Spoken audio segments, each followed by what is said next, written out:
In the previous video, we looked at Kc, which is an equilibrium expression involving concentrations. But typically we observe reactions involving gases, so we need to look at equilibrium expressions involving gases, and we can compare and contrast the two. So gases are typically expressed in terms of pressures.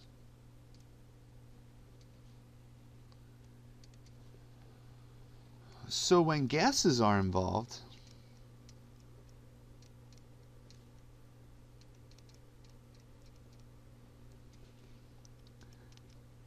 the K can be expressed in terms of partial pressures.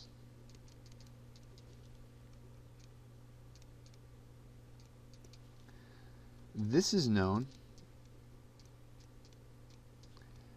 as the Kp. So if we have a particular equilibrium expression that is 2NO gas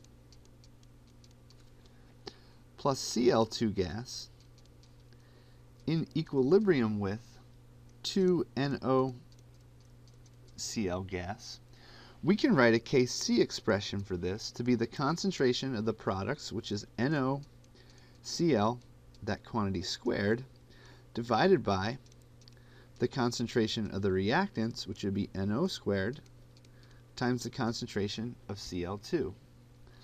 Our Kp expression we can write as, instead of the concentration of NoCl, the partial pressure of NoCl, that quantity squared, divided by the partial pressure of NO, also squared, times the partial pressure of Cl2.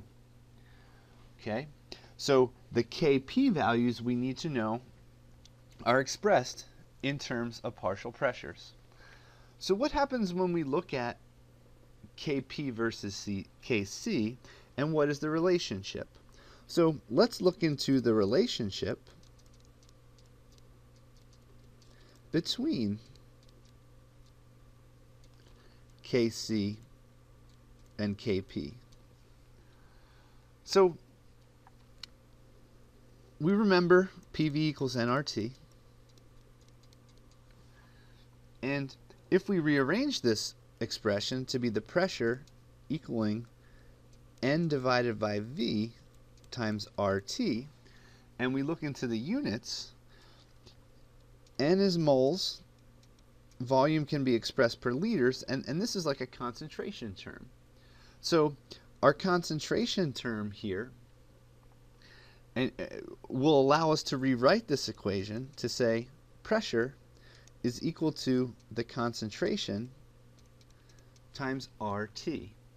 Okay? We can express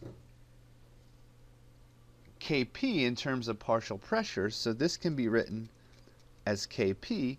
We can express Kc in terms of concentration, so this will be Kc. Okay? Here, we then can multiply this by RT, and the relationship here happens to be between the delta N, or the difference in the number of moles, and this delta N right here is going to be the difference in stoichiometry of gaseous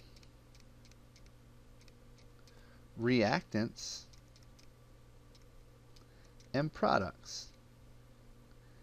And we'll express this as products minus reactants. So let's come back up here and look at this reaction where we have 2NO gas plus Cl2 gas in equilibrium with 2 NoCl.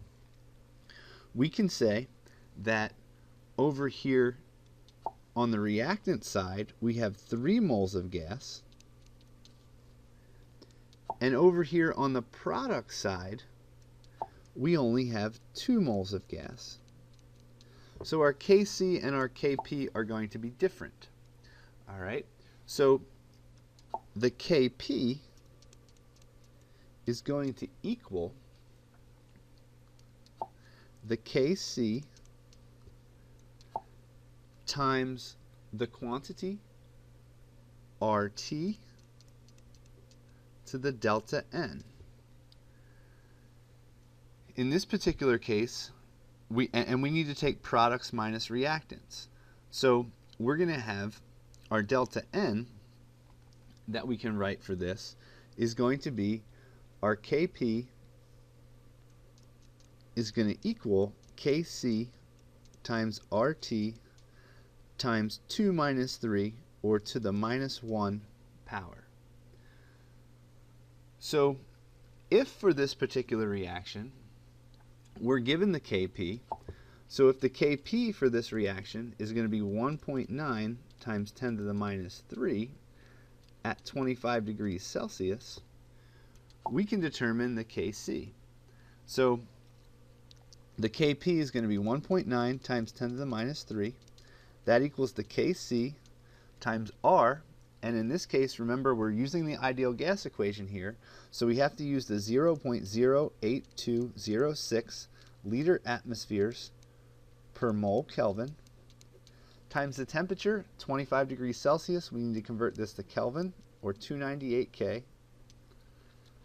And all of this right here is going to be raised to the minus 1 power. And our kelvins here are going to cancel. If we go through and do the algebra for this particular expression, Kc is going to equal 1.9 times 10 to the minus 3 divided by 0.08206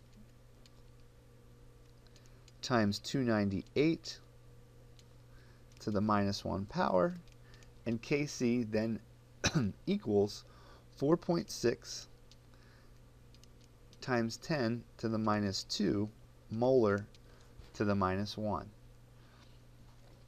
So this is an example of how we would convert back and forth between Kc and Kp.